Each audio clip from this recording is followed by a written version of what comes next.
ஜனாதிபதி பொது மன்னிப்பு சம்பந்தமா சிஐடி நடத்தப்படுற விசாரணைகள்ல இப்படி அதிர்ச்சியான தகவல்கள் ஒவ்வொரு நாளும் வெளிவந்து கொண்டிருக்கோ, அதே மாதிரி நீதிமன்றத்தில் நடத்தப்படுற விசாரணைகளையும் சில அதிர்ச்சியான தகவல்கள் ஒரு பக்கம் வெளிவருது, இன்னும் ஒரு பக்கம் இன்ட்ரெஸ்டிங்கான சுவாரஸ்யமான தகவல்களும் ஊடகங்களில் பேசப்பட்டு வருது. அந்த மாதிரியான சம்பவங்கள் நீதிமன்ற வழக்கு விசாரணையில் பதிவாகி இருக்கு. இன்றைக்கு சிஐடி நடத்தின விசாரணையினுடைய அறிக்கை நீதிமன்றத்தில் சமர்ப்பிக்கப்படுது. துஷார உப்புல்தனியவினுடைய விளக்கமறியல் நீடிக்கப்படுது. அதே மாதிரி அனுராதபுரம் சிறைச்சாலையில் ஒரு வழக்கு நடத்தப்பட்ட சந்தர்ப்பத்தில் இன்றைக்கு ஒட்டுமொத்த நாடும் பரபரப்பாக பேசிக் கொண்டிருக்கிற அதுல திலகரத்ன சிஐடி அவரை கைது செய்யறதுக்கு விசாரணைகள் ஆரம்பிச்சிருக்குன்னு சொல்லியும் ஒரு தகவல் பேசப்படுது. அதுல திலகரத்ன நீதிமன்றத்திலிருந்து கையை தூக்கி இருக்கிறார் உள்ளே நையான்னு சொல்லி ஒட்டுமொத்த நாடும் பரபரப்பாக பேசிக் கொண்டிருக்கு. சிஐடி கைது செய்யறதுக்கு விசாரணைகள் நடத்துதுன்னு சொல்லப்படுற ஒரு நபர் நீதிமன்றத்துக்குள்ள இருந்து கையை உயர்த்துறார், நான் இங்கே தான் இருக்கிறேன்னு சொல்லி.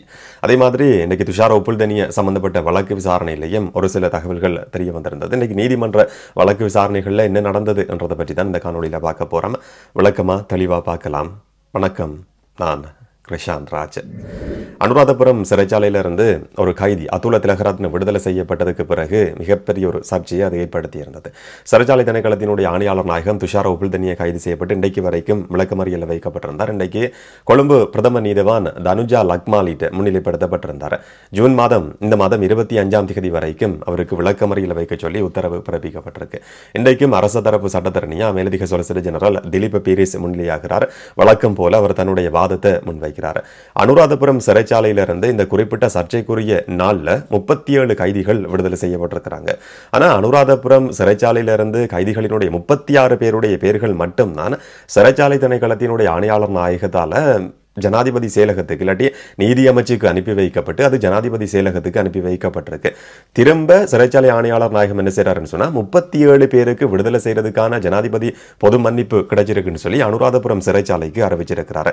36 பேருன்னு சொல்லி கணக்கு காட்டப்பட்டு 37 பேரை விடுதலை செய்யறதுக்கு அவர் தன்னிச்சையா தீர்மானம் எடுத்திருக்கிறார். இதுக்கு பின்னால் இருக்கிறது பணமா இருக்கலாம் என்ற ஒரு சந்தேகத்தை அவர் முன்வைக்கிறார். என்ன சொன்னா ஒரு கைதி விடுதலை செய்யப்படுறார், பொது மன்னிப்பு கொடுக்கப்படுதுன்னு சொன்னா சிறைச்சாலையினுடைய அதிகாரிகள் எந்த அடிப்படையில் நபரை தெரிவு செய்யறாங்கன்றது தெரியாது.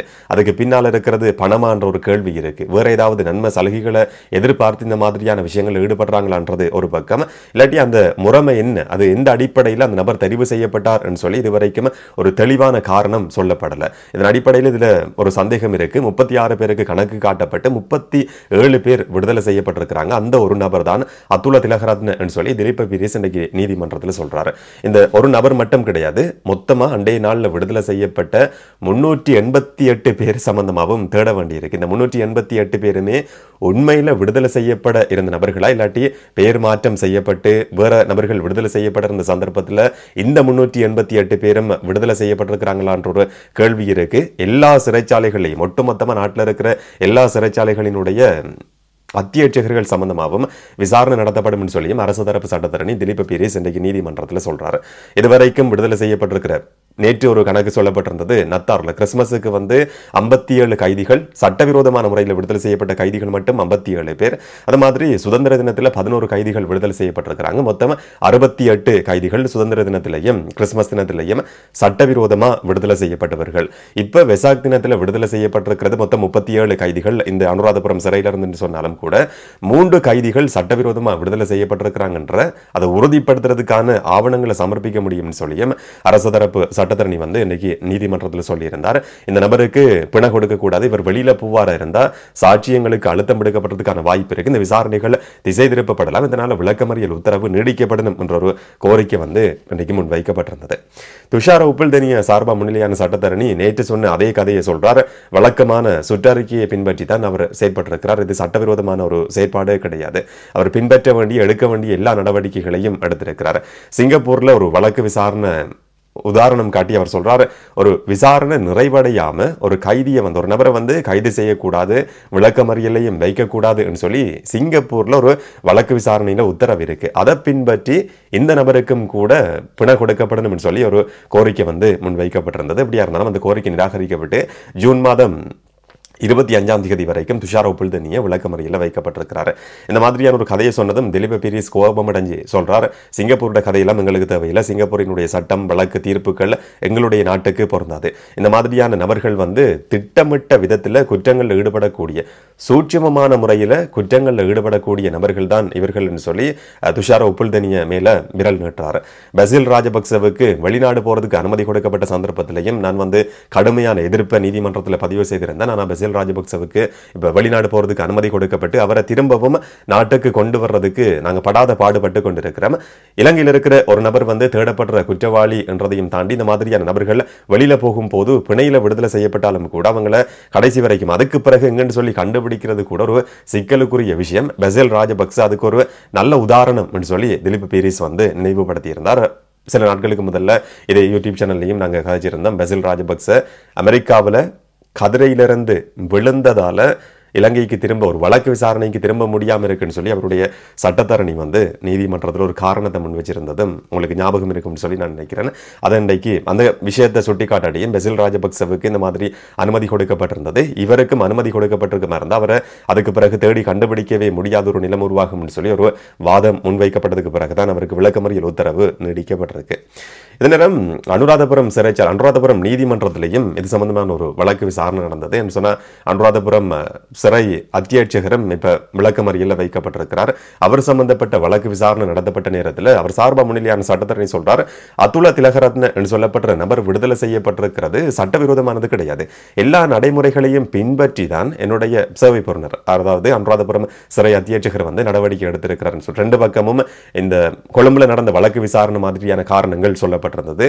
இது சட்ட ரீதியானது என்றது ஒரு வாதம், இன்னொரு பக்கம் சட்டவிரோதமான செயற்பாடு, இதுக்கு பின்னால் இருக்கிறது ஒரு மோசடி என்ற மாதிரியான வாத விவாதம் நடந்திருந்தது. அப்படியா இருந்தாலும் அவர் சொல்றார், அனுராதபுரம் சிறை அத்தியட்சகரினுடைய வழக்கறிஞர் சட்டத்தரணி சொல்றார், இது சட்டபூர்வமாக கொடுக்கப்பட்டிருக்கிற ஒரு பொது மன்னிப்பு தான், அதுக்கான முழுமையான நடைமுறைகள் பின்பற்றப்பட்டிருக்கு. அதை உறுதிப்படுத்துறதுக்கான ஒரு விஷயம் என்னன்னு சொன்னா, இப்ப இந்த வழக்கு விசாரணை நடந்து கொண்டிருக்கிற சந்தர்ப்பத்தில் அப்படி ஜனாதிபதி பொது மன்னிப்புல சட்டபூர்வமாக விடுதலை செய்யப்பட்ட அதுல திலகரத்ன இதே நீதிமன்றத்துக்குள்ள இருக்கிறார் என்று சொல்லி அந்த சட்டத்தரணி சொல்றாரு.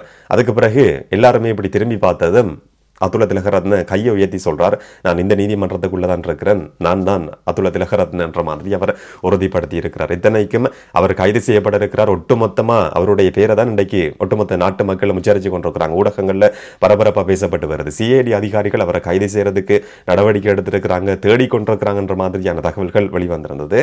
அதே சிஐடி அதிகாரிகள் இருந்த நீதிமன்றத்துக்குள்ள அதுல திலகரத்னவும் அதுக்கு பக்கத்திலேயே இருக்கிறார். இந்த வழக்கு விசாரணை நடந்து முடிஞ்சதுக்கு பிறகு அனுராதபுரம் சிறை அத்தியட்சகருக்கு விளக்கமறியல் உத்தரவு நீடிக்கப்பட்டிருக்கு. இந்த மாதம் 13ஆம் தேதி வரைக்கும் அவரும் விளக்கமறியல் வைக்கப்பட்டிருக்கிறார். இந்த வழக்கு விசாரணை முடிஞ்சு எல்லாருமே வெளியில கலைஞ்சு போகும்போது சிஐடி அதிகாரிகளுக்கு பக்கத்துல தன்னுடைய நண்பரோட கதைச்சை கொண்டே அதுல திலகரத்ன அங்கிருந்து வெளியேறி போனார் என்று சொல்லி ஊடகங்கள்ல பேசப்பட்டிருக்கு.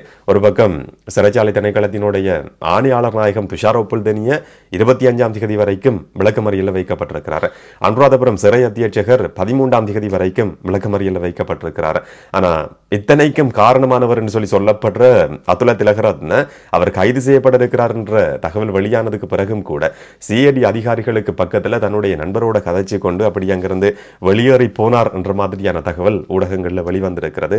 முக்கியமா கவனிக்கப்பட வேண்டியது ஒரு சர்ச்சைக்குரிய விஷயமாவே தொடர்ச்சியா இது பேசப்பட்டு வருது. நீதிமன்ற வழக்கு விசாரணையிலையும் இந்த மாதிரியான சம்பவங்கள் தகவல்கள் அடுத்தடுத்து வெளிவந்து கொண்டிருக்கு. இதே நேரம் இலங்கை சட்டத்தரணிகள் சங்கம் ஜனாதிபதி அனுரகுமார் திசாநாயக்கவுக்கு ஒரு கடிதத்தை இன்னைக்கு அனுப்பி வச்சிருக்கு.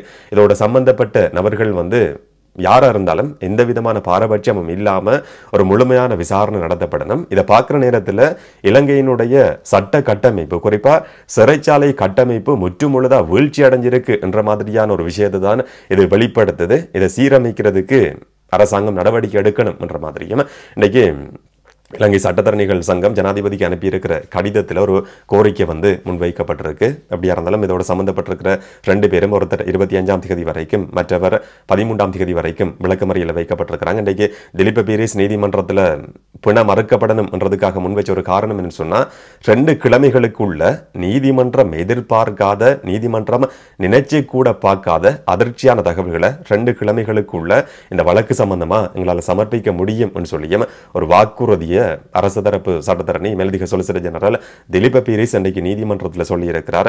2 கிழமைகளுக்குள்ள வெளிவர போற அந்த அதிர்ச்சியான தகவல் என்னன்றதை பொறுத்திருந்து பார்க்கலாம். இதை பற்றி நீங்க என்ன நினைக்கிறீங்கன்றதை மறக்காம கமெண்ட்ல பதிவு செய்யுங்க. இன்னும் ஒரு காணொலியில் இன்னும் ஒரு தகவலோட சந்திக்கலாம். வணக்கம்.